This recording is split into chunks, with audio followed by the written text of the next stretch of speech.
그런데 선원들은 도망칠 속셈으로 뱃머리에서 닻을 내리는 척하면서 거룻배를 바다에 띄웠습니다.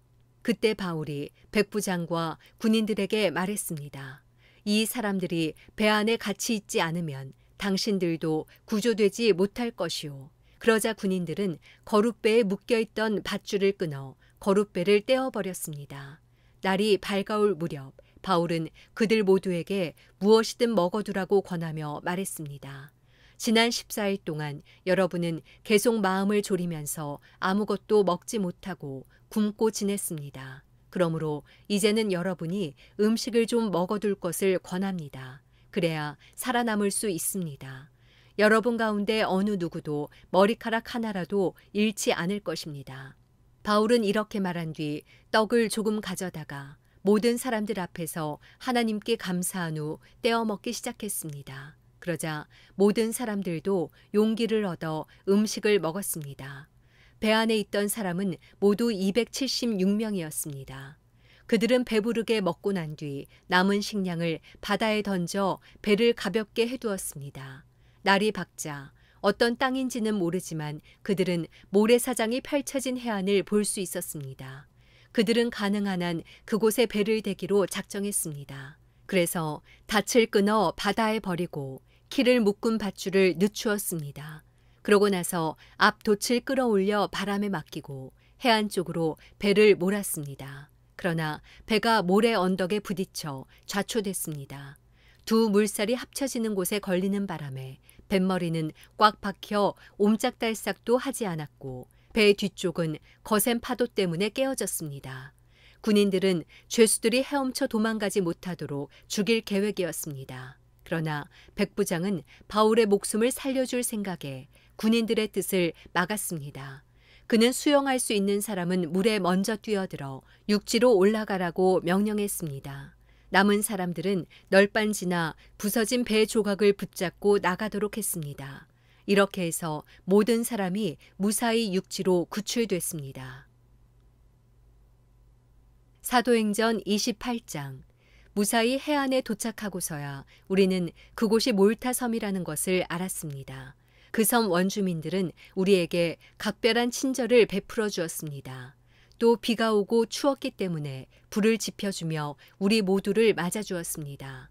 바울이 마른 나뭇가지 한 묶음을 모아다가 불 속에 넣었더니 뜨거운 열기 때문에 독사가 기어나와 바울의 손에 달라붙었습니다.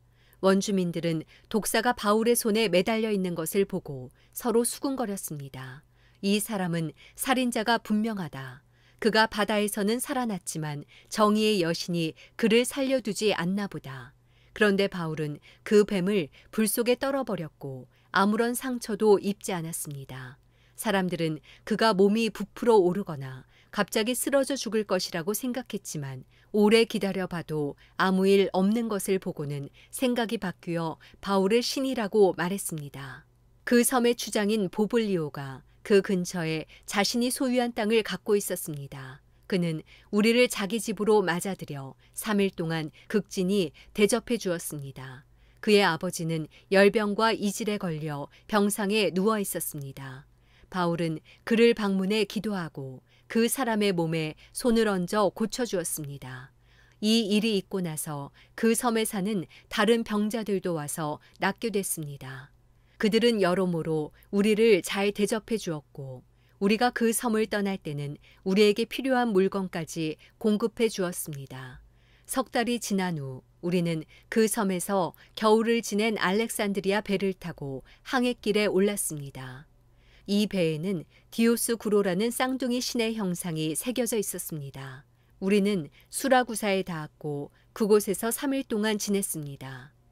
다시 항해를 시작해 우리는 레기온에 도착했으며 이튿날에는 남풍이 일어 그 다음 날에 보디올에 닿았습니다. 보디올에서 우리는 형제들을 만나게 됐고 그들의 초청을 받아 함께 일주일을 지냈습니다.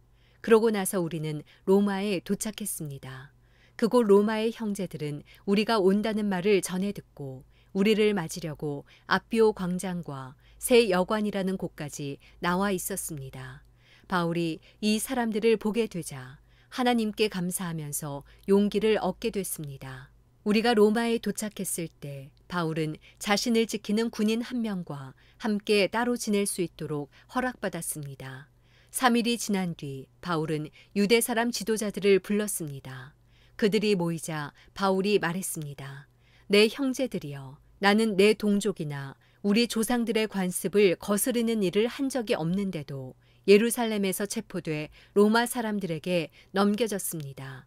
그들은 나를 신문했으나 사형받을 만한 죄가 없으므로 그냥 풀어주려고 했습니다. 그러나 유대 사람들의 반대로 나는 어쩔 수 없이 가이사께 상소하게 된 것입니다. 이것은 내 유대 동족을 고소할 생각으로 한 것이 아닙니다. 그렇기 때문에 내가 여러분을 만나 이야기하자고 한 것입니다. 내가 이 쇠사슬에 묶여 있는 것은 이스라엘의 소망 때문입니다. 유대 사람들이 바울에게 대답했습니다. 우리는 당신에 대해서 유대로부터 편지를 받은 적도 없고 그곳에서 온 형제들도 당신에 대해 나쁘게 보고하거나 말한 적이 없습니다. 그러나 우리는 당신의 생각을 듣고자 합니다. 이 종파에 대해서는 어디에서든 반대가 있음을 알기 때문입니다. 그들이 바울을 만날 날짜를 정하고 많은 사람들이 그의 숙소로 찾아왔습니다. 그는 아침부터 저녁까지 그들에게 하나님 나라에 대해 증거했고 모세의 율법과 예언서들로부터 예수에 관해 설득시키려고 했습니다.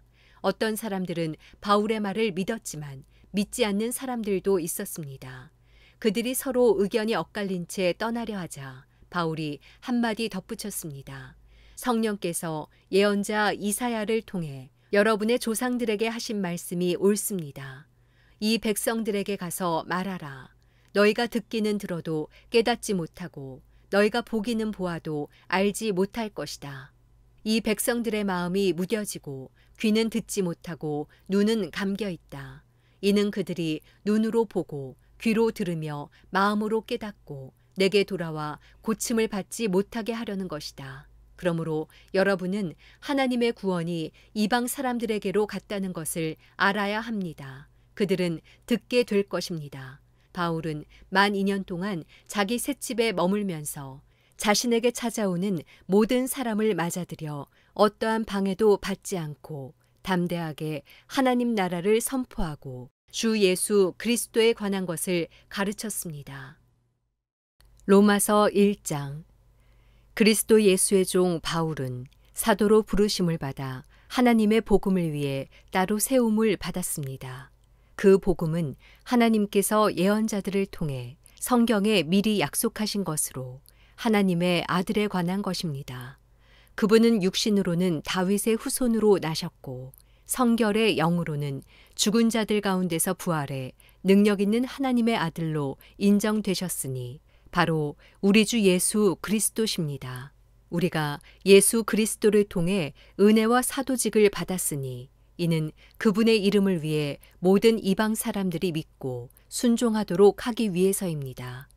여러분 역시 그들 가운데 부르심을 받아 예수 그리스도께 속한 사람들이 됐습니다.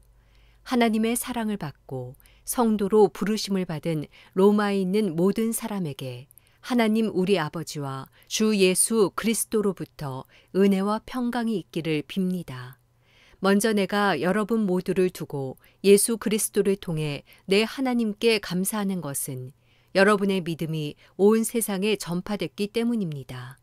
하나님의 아들의 복음 안에서 내 영으로 섬기는 하나님이 내 증인이신데 나는 항상 여러분을 기억하며 이제 하나님의 뜻 안에서 어떻게든지 내가 여러분에게 갈 수 있는 길이 열리기를 기도하고 있습니다. 내가 여러분 보기를 간절히 바라는 것은 어떤 신령한 은사를 나눠주어 여러분을 강하게 하려는 것입니다. 이는 여러분과 내가 서로의 믿음으로 격려를 받기 위함입니다. 형제들이여, 나는 여러분이 이 사실을 모르기를 원치 않습니다. 곧 나는 다른 이방 사람들 가운데서처럼 여러분 가운데서도 열매를 맺기 위해 여러분에게 몇 번이나 가려고 했으나 지금까지 길이 막혔습니다. 나는 그리스 사람이든 미개한 사람이든 지혜로운 사람이든 어리석은 사람이든 그 모두에게 빚을 진 사람입니다. 그러므로 나는 로마에 있는 여러분에게도 복음 전하기를 간절히 원합니다. 나는 복음을 부끄러워하지 않습니다. 이 복음은 모든 믿는 사람들에게 구원을 주시는 하나님의 능력이기 때문입니다. 먼저는 유대 사람에게요, 다음으로는 그리스 사람에게입니다.